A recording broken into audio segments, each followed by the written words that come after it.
Welcome to this explainer. Look, if you're building, architecting, or securing enterprise AI right now, you already know the stakes are just incredibly high.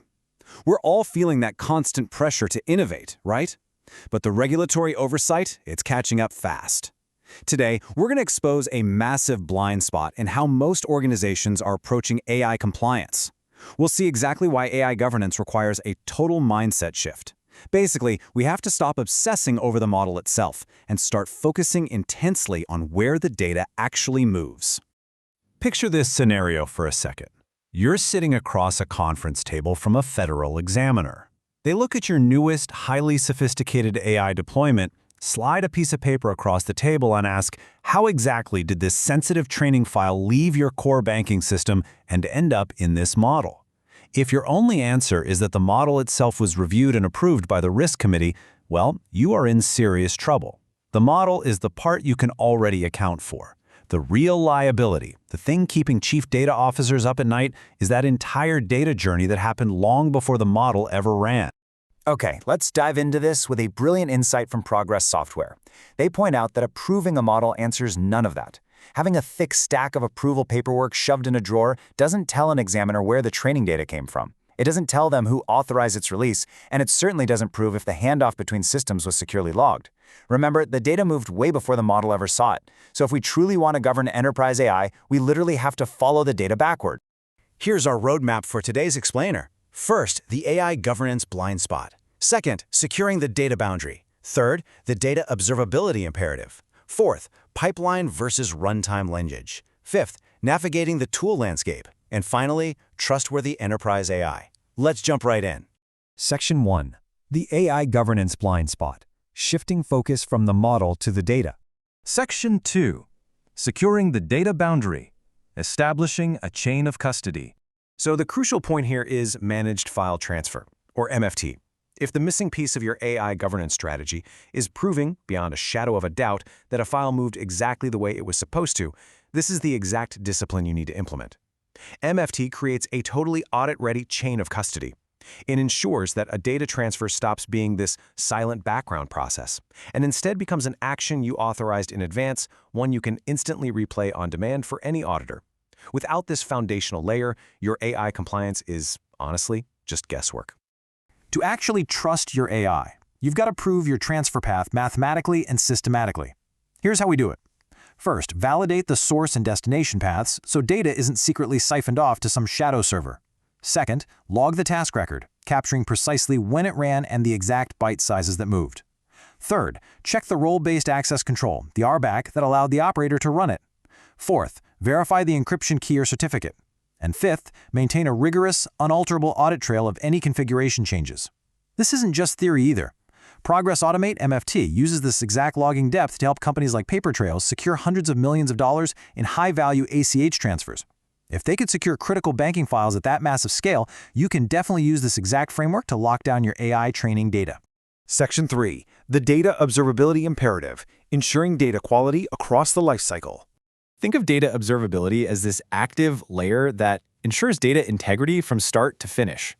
In modern MLOps, you simply cannot afford silent data failures. I mean, a model trained on corrupted data is literally just a corrupted model, right?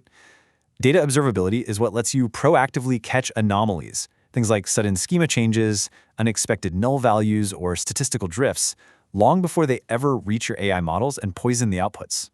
According to DCube, effective data observability stacks 3 distinct layers to build a safety net for your pipelines.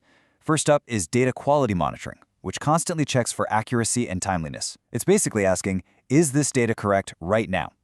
Next is data lineage tracking, giving you full transparency into how data flows and transforms. This asks, where did this data come from and what changed along the way?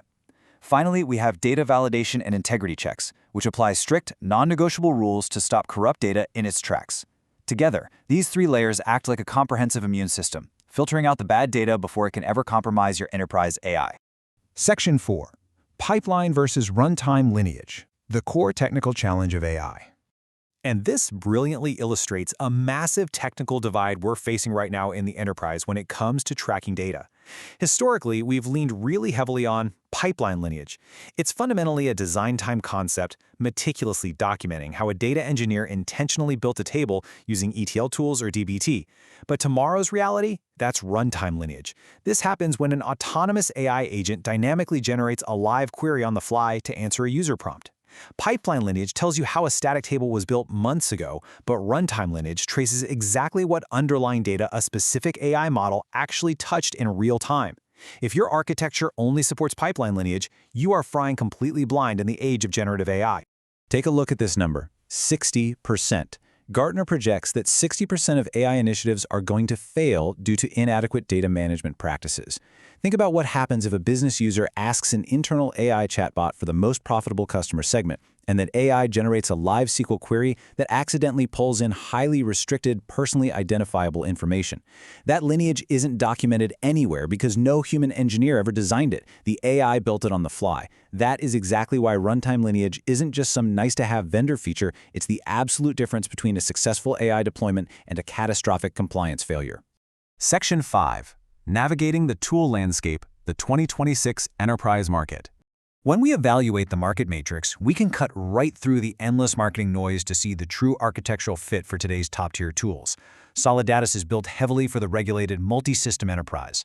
Data Hub is fantastic for engineering-led teams wanting highly customizable open platforms. Prometheum, that's the absolute specialist for capturing that critical AI runtime and query provenance we just talked about. And security is your go-to when your data lineage absolutely has to sit inside a unified privacy and AI governance framework. Let's contrast two of these directly, because the strategic difference here is vital. Solid provides essential, interactive, visual compliance mapping. It's explicitly designed for strict financial services where an auditor expects you to visually prove exactly how a specific number reached a final regulatory report. Prometheum, on the flip side, tackles the problem from the execution layer by capturing query-level runtime provenance. It traces the data as it actually flows through live AI workflows, capturing the provenance at the exact microscopic moment of execution. So, knowing which one you need depends entirely on whether your biggest threat is a static audit or a rogue AI query. And when we look at catalog and observability platforms, your geographic and regulatory context heavily dictates your tooling. Dcube is purpose-built for highly regulated regions. Think MAS in Singapore or APRA in Australia. It offers localized observability and approval-gated lineage. Crucially, its internal AI layer doesn't route your sensitive metadata out to public LLMs. In strict regulatory environments, tools that rely heavily on public LLMs to function, like Atlan, can sometimes be an immediate procurement blocker. You really have to align your tool selection tightly to your specific regulatory reality. Section 6. Trustworthy Enterprise AI, Building a Secure Context Layer. Now, what's really interesting about this slide is the necessary evolution from a semantic approach to a contextual approach. We all know the semantic layer, right? It standardizes business metrics so human analysts using BI tools are all looking at the exact same numbers when they calculate revenue or churn. But a contextual layer? That's what tomorrow's AI architecture actually requires. A contextual layer encodes governance rules, data quality signals, and runtime lineage directly into the fabric of the data. It doesn't just tell an AI agent what a particular metric means. It explicitly tells the autonomous agent whether it's legally and fundamentally allowed to use that data in the first place, based entirely on the user asking the question. This leads us right to an incredible philosophical anchor from the Dcube research. Data observability is not just a technical consideration, it is a key enabler of responsible AI practices that foster trust and accountability. Trusting your AI isn't about crossing your fingers and hoping the model works the way the engineers promised. It's fundamentally about creating provable, continuously observable, and strictly governed data pipelines way before the model is even turned on.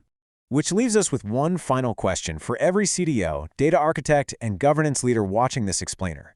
Is your data lineage built for yesterday's pipelines or tomorrow's autonomous AI?